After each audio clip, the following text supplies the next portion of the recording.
Stranger Things episodes 1 through 7 of the 4th season has released, and after a long time, I'm very glad to have it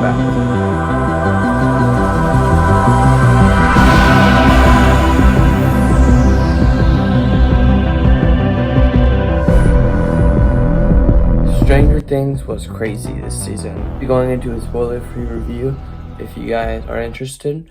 This is a very, very great series. If you haven't known, it's on Netflix. This is the 4th season. I've been waiting for around 3 years for this show to come out.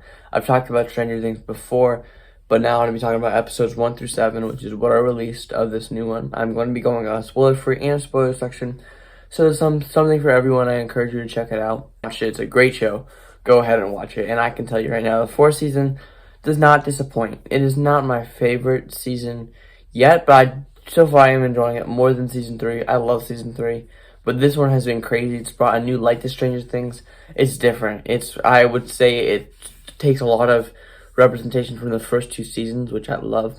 The 3rd season went a kind of a different direction, which was really entertaining, but this one, it's different. It is different from any other Stranger Things show, every other thing season, because of the darkness. The amount of horror elements in this are way more than the last ones. It is like a mystery. Always like the previous 2 seasons, you're trying to figure out something. There are big reveals, there are shocking moments, there are impactful moments. I am never bored throughout the Stranger Things series. There are shows that I do love, but I am bored when I'm watching them at certain points. I'm just waiting for something to happen.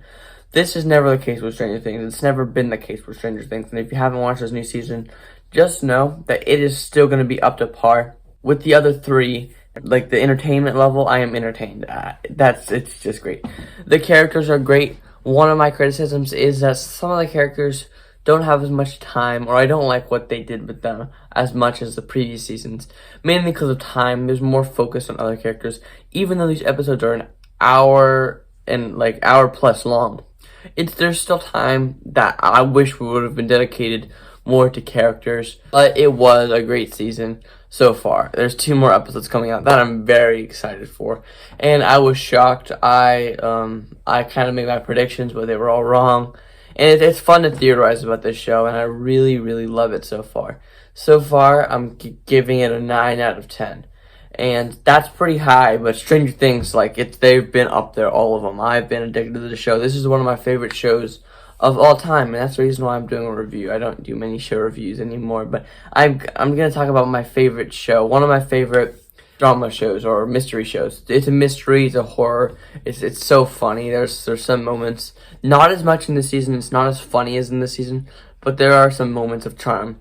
Dustin is a great character, and Lucas, he goes through things. Lucas is going through different things from previous seasons, to which I can relate to, and also.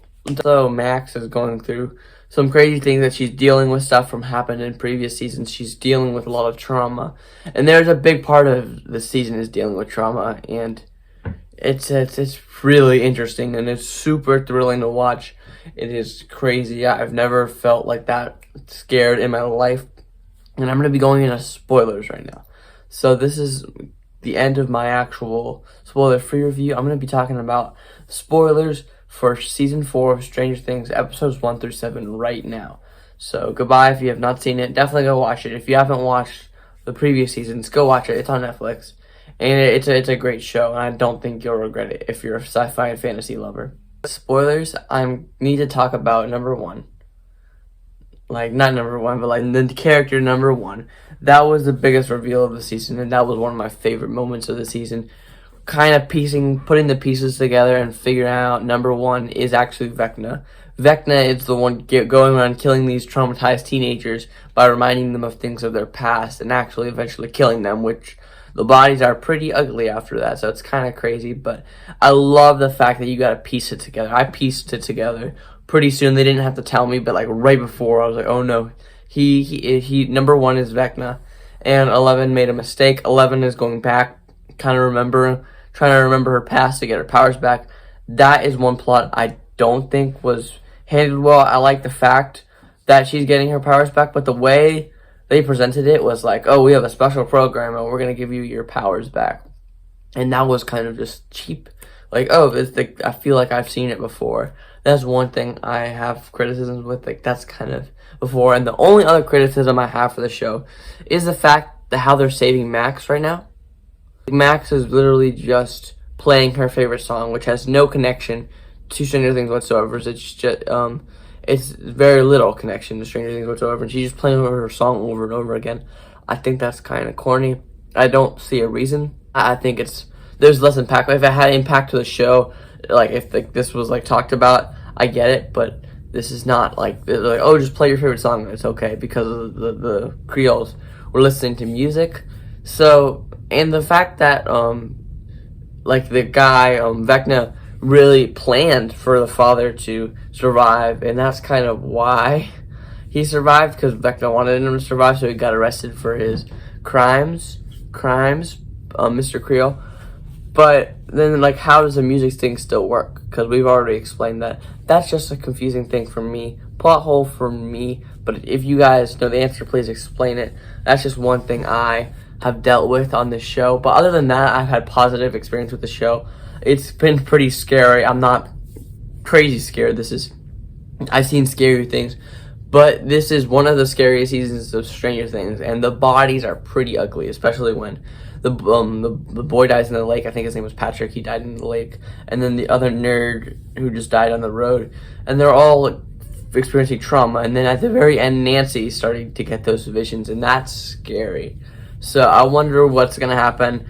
I'm very excited. Vecna is a great villain, and I did not enjoy the line of Eleven getting her powers going through her memories, but towards the end, the very last episode was insane. It had great payoff, so that's why I'm not complaining, because it had some fantastic payoff.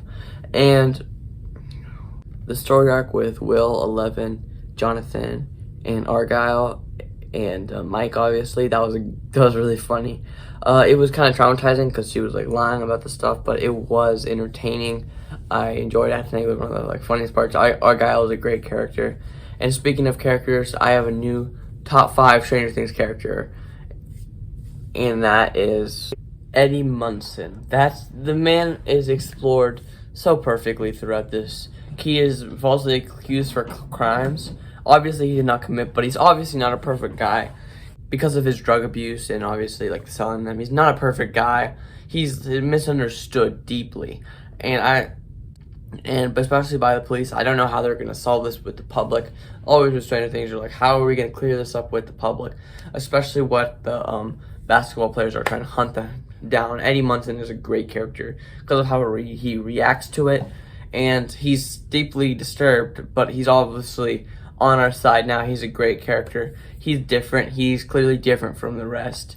He kind of struck me as scary as a villain towards the start with Dustin, how he spoke to Dustin. But obviously he's just a fantastic character who's misunderstood. And I don't know what they're trying to hint at with Steve and Nancy. I don't that was at the start, and then they split up. And then they gave Steve a great redemption arc, one of the best redemption arcs I've ever seen, because we used to hate Steve, and now he's one of my favorite characters. Obviously, Steve has not been as strong as season 2 and season 3. I feel like they tried to rehash the babysitter thing, oh, I'm always the babysitter, that joke. And I still love Steve as a character, but they haven't explored him as much as the past 2 seasons. I still love him as a character. I love the conversation he had with Eddie.